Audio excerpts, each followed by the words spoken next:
Welcome, witches. This is the Undercover Witch, and today we have Moon Over Pisces, Lisa on, who is a healer and spiritual worker. Lisa, if you want to go ahead, you can introduce yourself. Thank you very much for having me on here. I really appreciate it.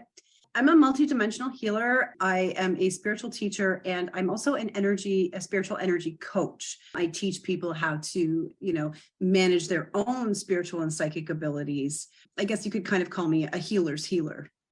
I love that. So this is part of our psychic series, and the last person I had on was a psychic, and we often refer to him as the psychic. So I like that you have the healer's healer. It kind of is fitting in with our theme here. But I just wanted to get to know a little bit more about you. The whole point of this series is to talk about how you do your work, how do you connect with your clients, and what tips that you have for clients. Can you tell us more about the services specifically that you do? Sure, yeah. So I have a couple different ways I approach my practice. I do hold private sessions with clients. It all depends on what they're really working on and what they want to work on. I do tend to kind of look at, because of the way we're moving through the ascension journey, I kind of like to look at, what's happened in your childhood, what's happened in your past lives, and what are some of the generational things as far as traumas and karmas are concerned that we can work through. Maybe they have a specific behavioral pattern that they're looking to clear.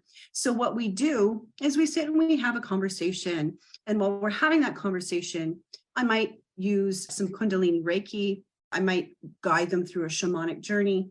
I might channel light language to help with them. And then, of course, as always, we need to study psychology as healers so that we can kind of understand how to work people through this. And a big part of that is just, guiding them to pull back their energy, understand their energy, and build an authentic relationship with themselves. My goal there is to help them live more on purpose and create things that they actually truly want in their life.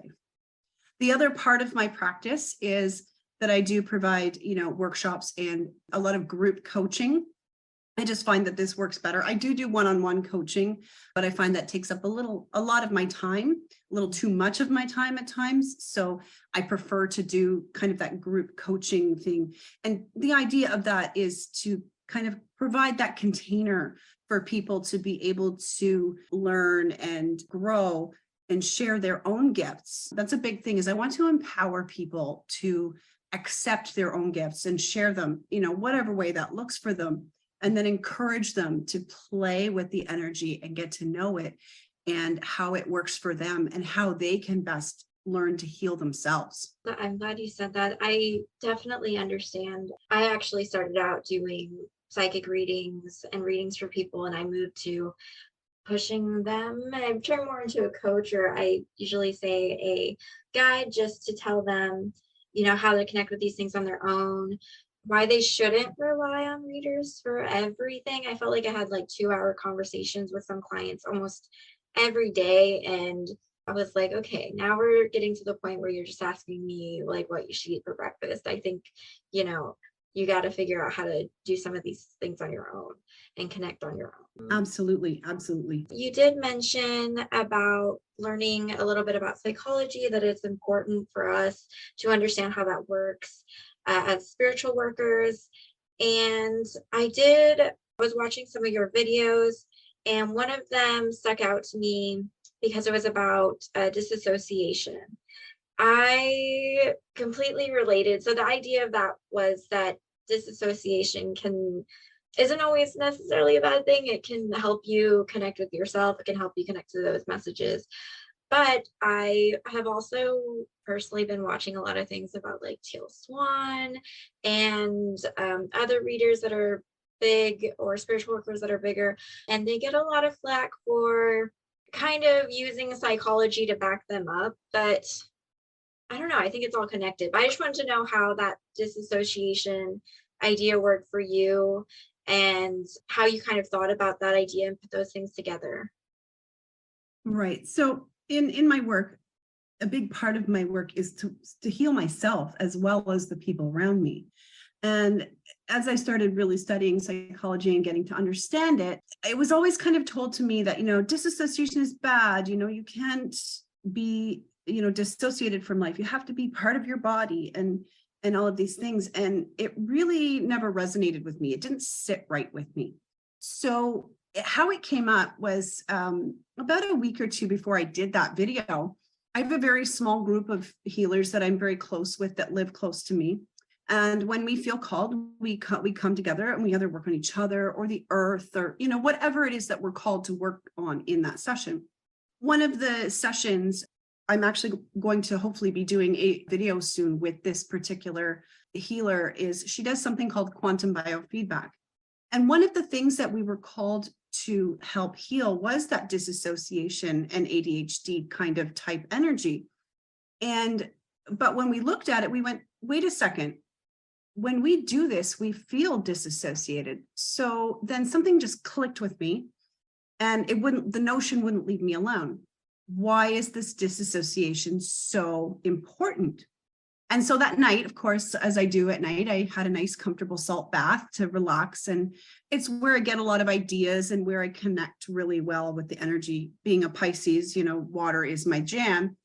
But it was very interesting that it came through that this is why light workers and light bearers and empaths and healers and all of those types of spiritual sensitives go through contracts where we experience incredibly difficult things, because we need to learn that skill of dissociation, because the dimensional aspect of being a spiritual healer requires you to be able to kind of step back from your body and watch the entire situation from all different perspectives. And so something that I'm noticing, so with people in my generation, I'm a Gen Xer, I was born in the late 70s, but I'm noticing people of my generation and maybe a little older, we have this ability to either be here or be there, be here in the 3D right, or be off in the astral doing that thing. But one thing I'm noticing with these amazing children that are coming up, and I've even kind of noticed it in my own children, they're grown now, but when they were younger, they had this ability to kind of see what was going on around them as far as the dimensions were concerned, but also be able to be present in their bodies at the same time. So I think as we watch this kind of shift, we're going to notice that people are going to disassociate less and less, because it's going to become a natural part of who they are to be able to access the other dimensions without even thinking about it. That actually makes a lot of sense to me. I kind of went through that same situation where I was kind of brought to this place where I was like, okay, we really got to work on this disassociation, versus now hearing not only from you, but from psychiatrists, psychologists that I've had to work with personally tell me, it's actually not as bad as you think it is. It only, can get in the way if it's taking over your whole life, which I do believe everything for sure in moderation. But with disassociation, it almost becomes a part of, I feel like it slowly becomes a part of your personality, and it just kind of hangs with you throughout the day. It makes it easier to see energies. It makes it easier for me to hear myself and what I'm wanting and what I'm bringing into my life. So I definitely see where you're going there, but I was really excited to watch that video. So thanks for putting that out. You're very welcome.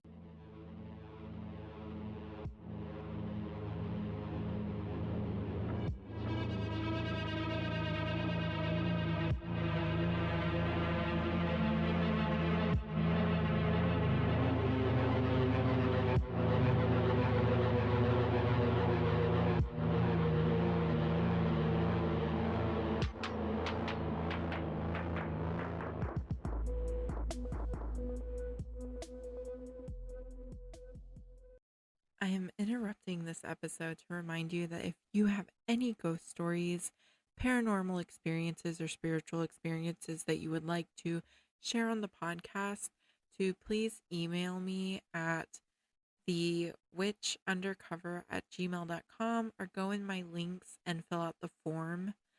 That way we can do our third episode every month that is all ghost stories. I can go around and I can ask people I know for stories. I can go on Reddit, all those sorts of things. but I really want to make sure that I'm doing this series with things that y'all are interested in hearing about. So if you know anybody, go ahead and also tell them to send me their story if they want it shared on the podcast.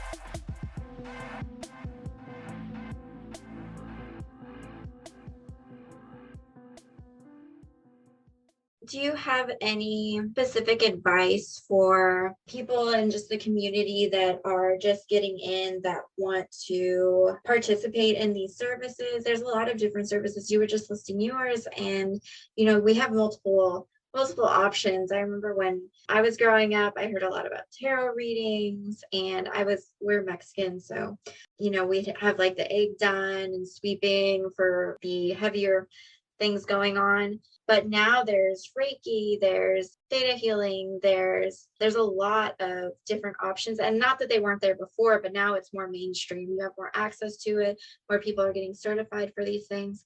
How would you suggest that clients pick out what's going to work best for them, and maybe go into a bit about how they pick the healer that would work best with them? For sure, for sure. So kind of what I noticed, when I was a beginner in this myself, it was, someone around me had talked about going to a mediumship development group, which was kind of one of those strange things that I actually thought, oh, I'm going to be the next Teresa Caputo. That is not where this journey went, but that's okay. But a beginner might find something like, someone says, hey, let's go to the local metaphysical shop.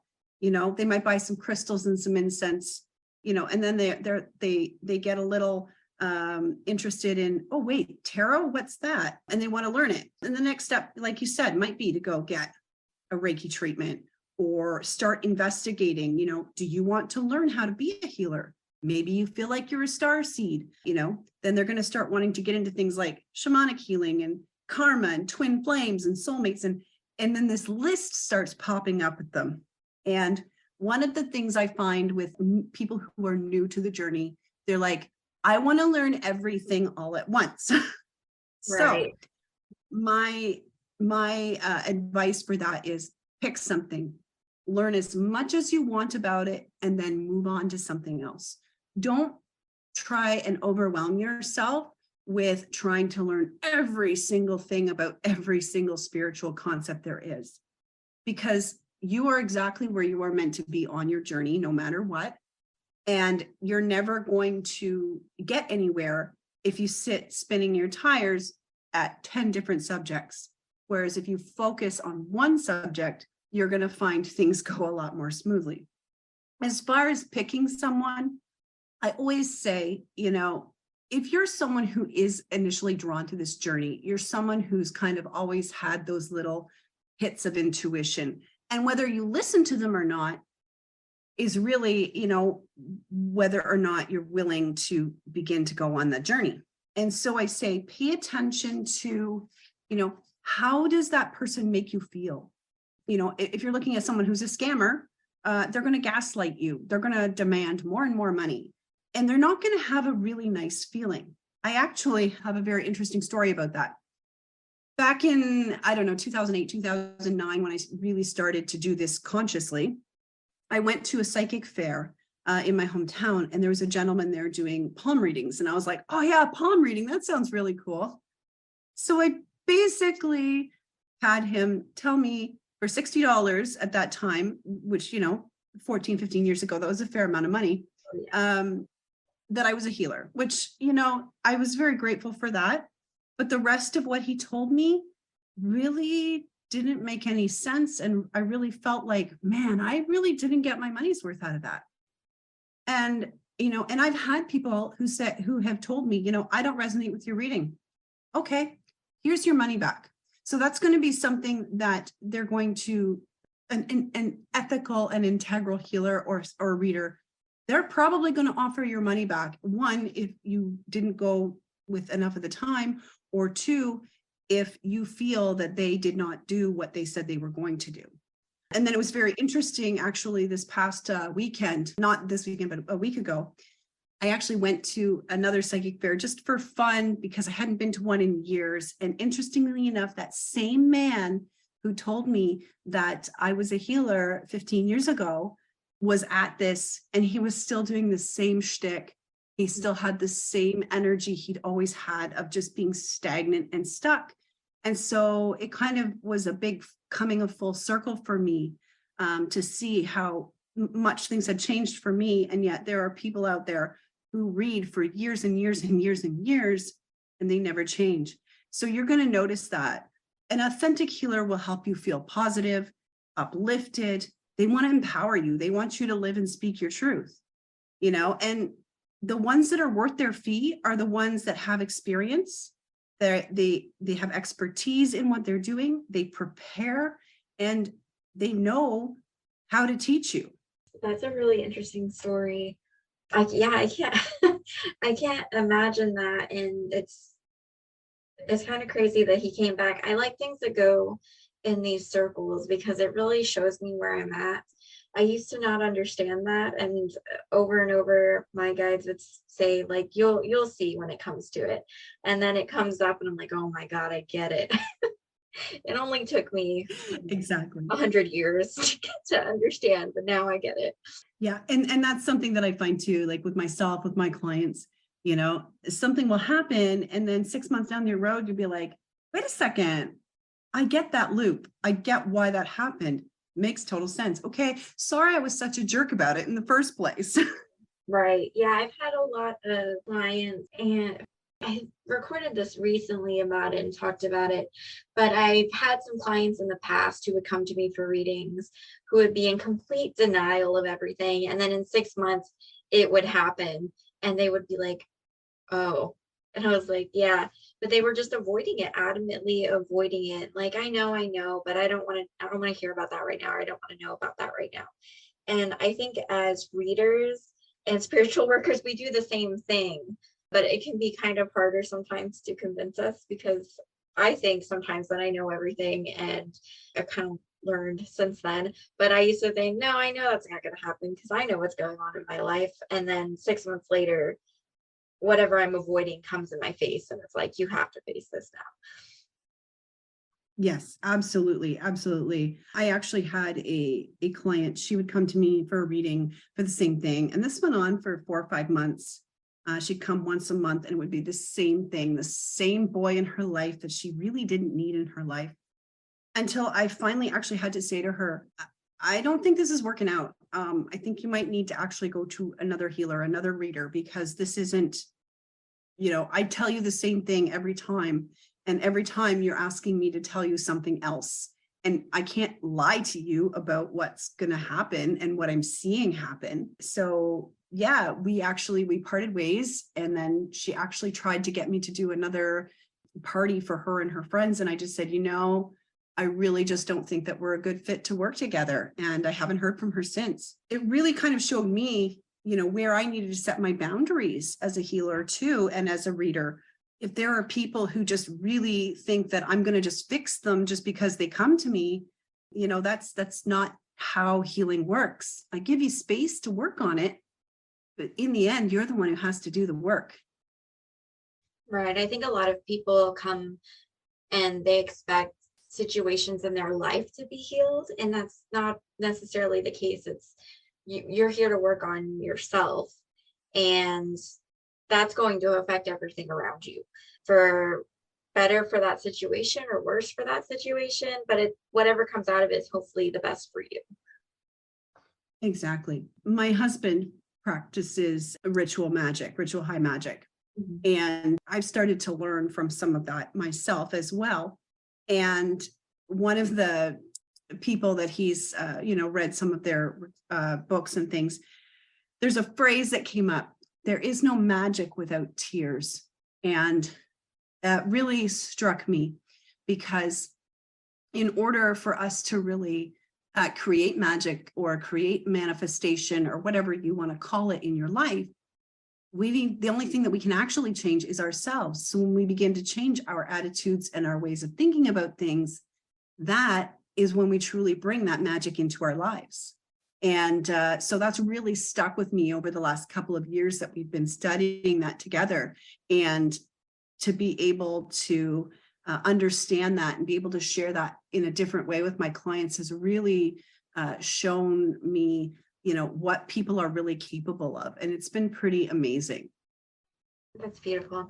I love that saying. There's no magic without tears.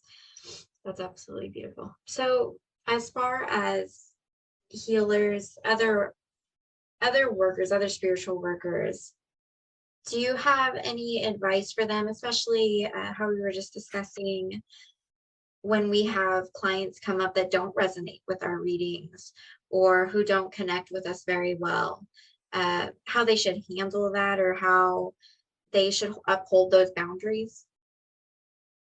Yeah, absolutely. The whole thing is with, healers and readers and, whoever is doing any of this kind of work. Boundaries are really important. When a client messages you at midnight, don't answer that,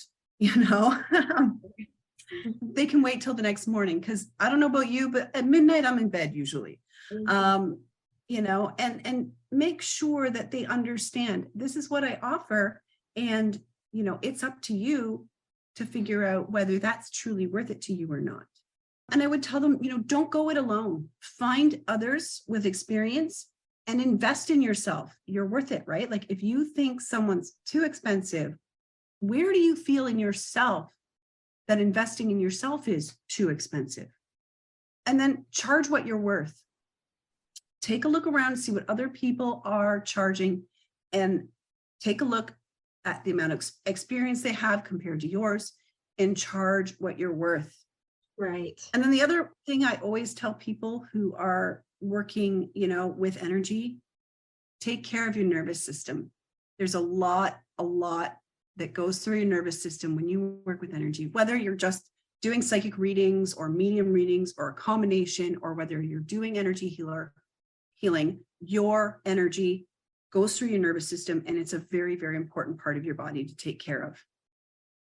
Right. I agree for sure. Definitely. I've always talked about empaths and saying that they're not always born, that they're made. They go through a lot of situations and experiences that make them sensitive. And even, if we want to talk about like hard science that most people believe is like evidence-based, there's evidence there that proves that they perceive situations differently. They can react better to danger. They react quicker.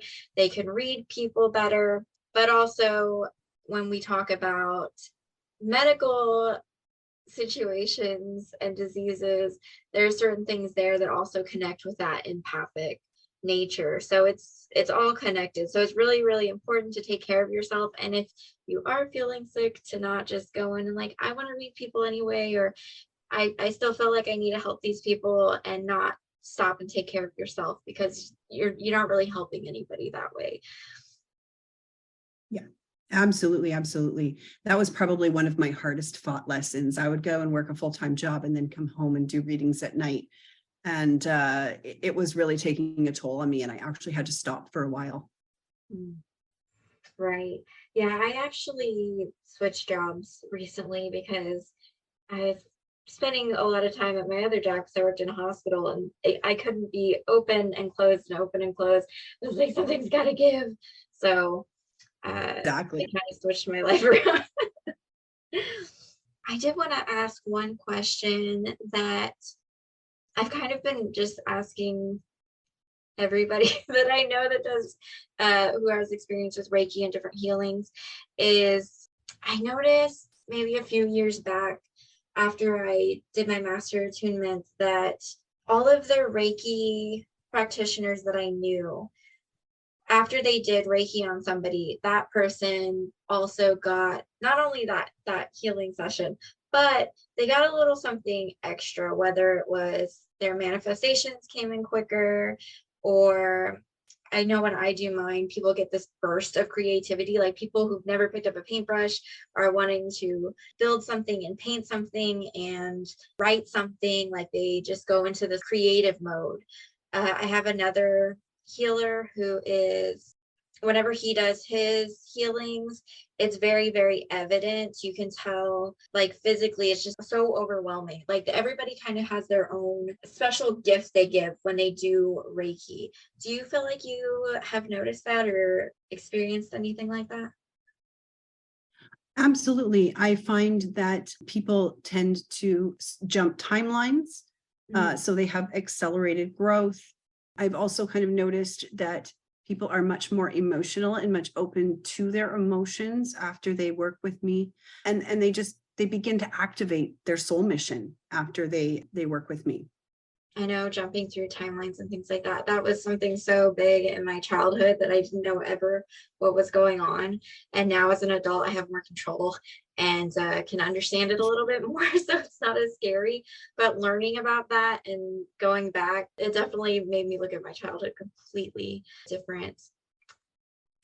I left off this podcast pretty awkward because I'm awkward. And as you can tell, I was a little bit awkward throughout the interview. It's been a while since I have interviewed somebody. So I kind of got back into the role of things towards the end.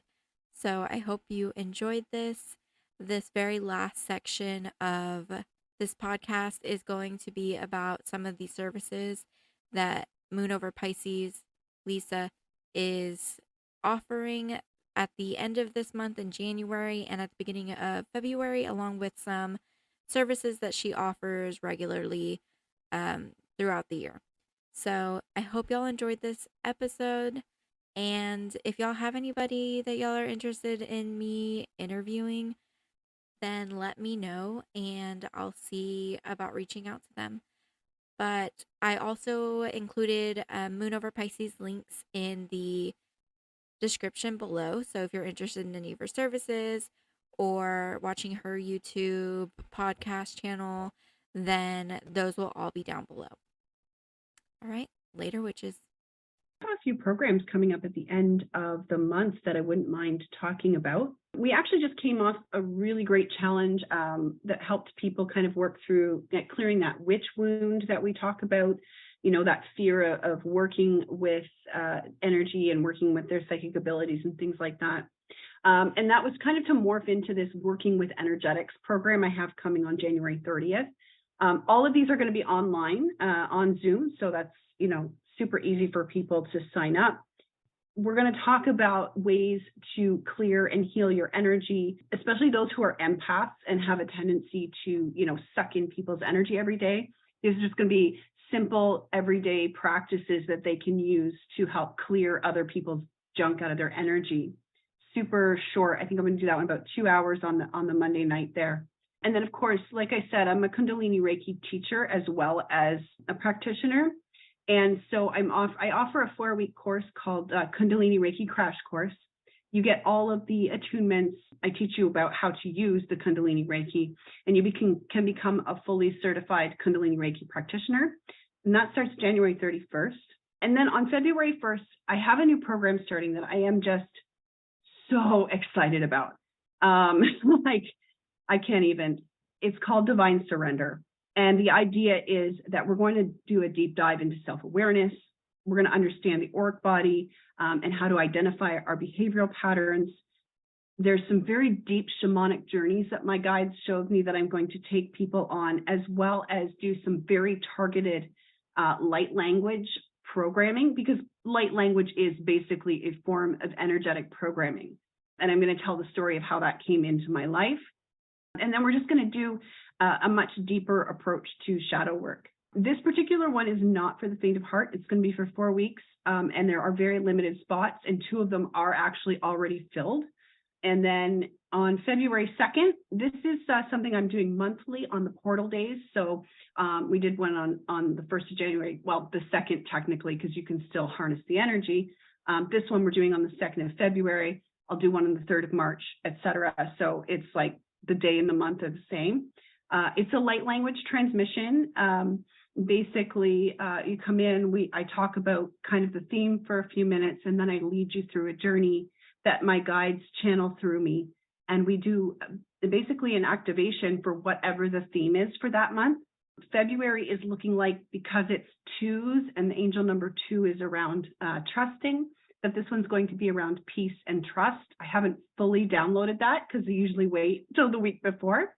But that's a really great way for people to really find out if they want to work with me, because it's only $22 Canadian, and it's very short. You get about an hour of my time, and it's just a quick little activation for you to kind of step into the energy of whatever we're working with that month. And like always, I'm always offering the personal sessions. Light language, you can get a specific light language, and you can also do the energy healing sessions as well. And I always encourage people, if you're not sure, let's chat, book a discovery call, and let's talk about what I offer that you might be interested in. Or if I'm not the right practitioner for you, that's okay too, and we can talk about that, and maybe there's another practitioner I know that might be helpful for you.